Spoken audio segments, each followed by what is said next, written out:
everybody, welcome to the Sky Lounge, and this is Cruise Peruse, episode number 118. Boys and girls, before we get started here, I wanted to give a quick word. Kevin Hart, comedian, was involved in a car accident yesterday, suffered major injuries to his back. Hoping that a young man who just unreal levels of work ethic in terms of what he does in the comedy realm and in his entertainment realm, to have a guy go through a major injury like that, I'm hoping he gets well. I'm hoping he's all right. And yeah, I'm not gonna sit here and lie to you good folks and say, I've been, an avid, blind fan to Kevin Hart. I've criticized him for some of his comedic styles, but simultaneously, he's one of those guys that popularized stand-up comedy. Absolutely just tremendous work ethic from what you've seen this guy go through, from where he's been through, and now where he's at. I mean, one of the highest grossing comedians of all time. And that's saying something. So here's to hoping that Kevin Hart's okay. And if there's any other fans of comedy out there, of course, you're hoping the same. You're really hoping the same. Because if you're fucking wishing for some guy, right, to get injured just for what? Like, just because he stepped on your toes and shit? I don't know, man. That's a little too much. Which is ironic. I say this about sportsball all the time. It's so fucked up. I'll be watching some goddamn sports team, and if you're my rival, I'm gonna say some real dark shit. I'm gonna be like, oh, fucking, hope you break your legs, you fuck. But now I'm like, fuck, maybe I shouldn't say that. Maybe that's a really fucked up thing to say. But, emotions get to you. Emotions get to you in sports ball. And, yeah, awkward of a transition as that was, over the weekend, we had a lot of good time in the sports ball realms, man. We did. Premier League action ended up with Everton snapping a result away from Wolverhampton Wanderers, actually in Everton at home. So Iwobi, formerly of the Arsenal Football Club, scores his first Premier League goal for Everton. Congrats on him, and long may your form continue, my young man. And, of course, the North London Derby, we talked about it yesterday. Bit of a bummer to not come out with the result, but like I said, I think a draw is fair relative to how we played in totality. I think we were all right. And now we head off into the international break with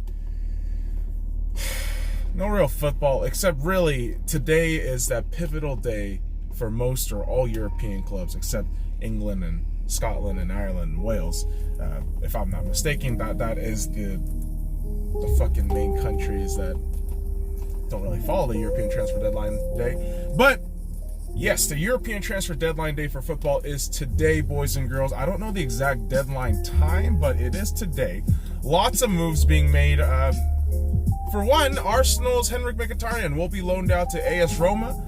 I believe Roma will be paying upwards to £2 million, €2 million. I don't really know which one I was reading there, boys and girls. I do apologize. A lot of my faux pas that you catch me, you catch me talking about here.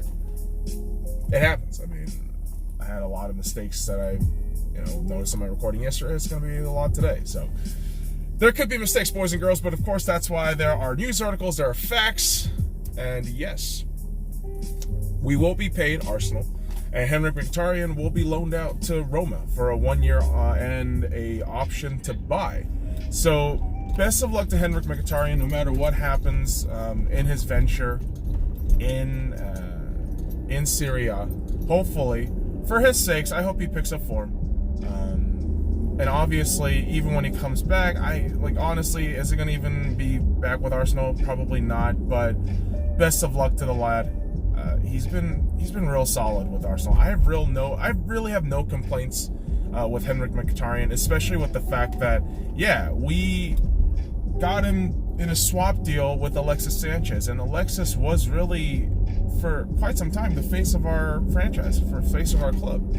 So for Mkhitaryan to do what he was able to do, and really just be an absolute gentleman throughout the entire process, and he was one of the main reasons why we got Aubameyang in the club. So massive shout out to Henrik Mkhitaryan and best of luck to him. And yeah, this is a strange time, boys and girls. This is a strange time in the world of sports ball. Like I said, European transfer deadline day is today. One of the big noticeable moves in this transfer deadline day was and is now confirmed. Mauro Icardi, Argentinian international forward for Inter, has now ended his tenure, more or less, with Inter, and he will be now on a 1-year loan deal with PSG. Jesus Christ. You got Mbappe, Di Maria, Cavani, if you want to have him come off the bench, potentially Neymar and Icardi in that starting four up front. That's ridiculous. And to me, it's simple. For PSG, it's very simple. You either win or you're fucked. I'm not talking about your domestic leagues too, PSG. I really think PSG has to sort their shit out in terms of Champions League.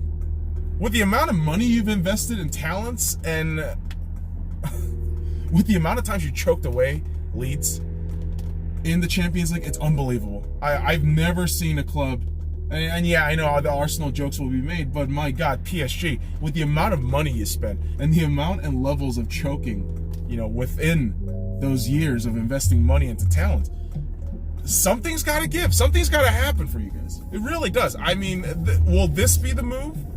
Will Icardi coming to PSG be the move? Probably not. They'll probably get dick punched out of the semifinals or quarterfinals by some other fucking club that actually wants it better. And yeah, you know what? Take this fucking statement to the bank, because PSG, I swear to God, man, every fucking time I think you guys are on something, nope. So prove it. I always say this to everybody, and it might come off as a bit arrogant, a bit pretentious. And yeah, of course I'm not their fan, but to me, logic dictates if you've spent enough money, assets, and time into advancing your squad and your team, but there is no real signs of advancement, man, I don't know what else to say to you. You gotta do better. Jesus. You're not football. You can't say that. Like, dude, of course I can say that. The fuck? You know why? You know why it's the greatest fucking country on earth? I can say whatever the fuck I want, within reason. Parentheses, within reason. Like slander. As long as, yes, no slandering, no racial abuse, none of that shit, right? As long as you're doing that, you're good. You're good to go. And other things, because yeah, of course everyone wants to fucking get all protective and shit. In the realm of football, the unfortunate thing is racism is still a very prevalent thing. Romelu Lukaku, now of Inter, was booed and was subjected to racist chants. And was it Palermo? It wasn't Palermo. I think it was it Calgary? I forget which club it was, but it was a club in Europe, in Italy, spouting racial abuse to Romelu Lukaku, and he nets in the game winner, which it's just hilarious. It's like, dude, that's the biggest fuck you can have to anyone, really, to anyone. Doubters, the haters, and it feels good. It feels good, right? When you're going against the grain. And yeah, racism sucks. It does. But the unfortunate part is there are some real fucking idiots and evil cunts out there in the world. And yeah, we gotta figure out a way to stop this bullshit, man. We really do. But hey, sometimes players, they show out and they feel good. They feel good about that shit. They do. Like Joe Johnson of the Big Three, making a very just putting in an all-around clutch performance and clutch mentality to bring a winner to the Big Three championship. Now, boys and girls, I haven't paid attention to the Big Three all season long. A shout out to Ice Cube for making a off-season league, but To be fair, I wasn't one of those people that was watching, but hey, congrats to Joe Johnson, and I'm pretty sure the internet folks are gonna get up in arms. Joe Johnson should be in the NBA. Like, all right, dude, like a 38-year-old fucking former NBA player who probably doesn't have a lot of mileage on his legs left.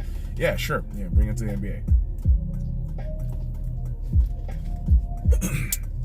I don't know, man. Like, sometimes, of course, the internet is emotional, reactionary, very foolish. And oftentimes you just see the kind of the foolery that goes on when things happen, right? So yesterday, the Seattle Seahawks made the Jadeveon Clowney trade official, and we now have our 53-man roster, practice squad more or less built to go. And then now, because it's a Monday on Labor Day here in the United States of America, you got sports media type people with their banter, with their fucking talks. And already, just based on the fucking atmosphere and the vibe from Fox Sports, which between them and ESPN, they're really the only two that are the more prominent national media in terms of sports. They're just gonna fucking talk nonstop about the Texans. I can already tell that the Texans are gonna get the fucking whatchamacallit. They're gonna get the goddamn leeway in this shit. They're gonna say, "Oh, poor Texans, have nothing going right." I realized something over the last few years. Really, the Seahawks do not get any fucking credit. I swear to God, man. John Schneider pulls this shit off during the offseason. And here's the thing. John Schneider not only did this, he did a lot of other crazy shit like flipping Frank Clark, signing Ziggy Ansah. He did a lot of good shit over this offseason. And again, it's not being talked about enough because to everybody else, it's, oh, they lost Earl Thomas. Oh, they couldn't sign Richard Sherman. Oh, they lost the Legion of Boom. Oh, they should have fucking ran it. Like, you're only talking about the past. With everybody else, you're sucking them off for the future, which doesn't make any sense to me as a Seahawks fan. But again, this is the national media surrounded by fucking morons. Not really all that surprised, boys and girls. Not really all that surprised. Because you're going to have dipshits who are going to push their own agenda, i.e. guys on First Take, Get Up, on ESPN, and all the other goddamn horseshit that they churn out. Your show's not any better. Like, this isn't a fucking national broadcasted show. This isn't a fucking big deal where it's a celebrity talking a bunch of fucking sports nonsense. This is just some fucking jackass, i.e. me, talking my opinions on a goddamn freeform media, i.e. YouTube, posting my opinions. But I already hear it, man. I already hear the talks.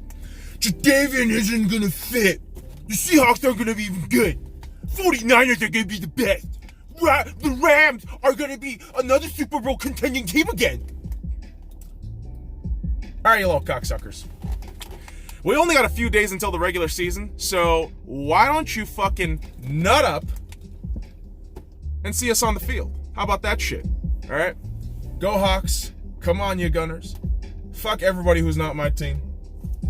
Sorry, boys and girls. That's how tribalism in sports works. But hey, here at my destination, so follow me at the Sky Lounge and all the links in the description below. Like, comment, subscribe for more daily contents, boys and girls. Now fuck off.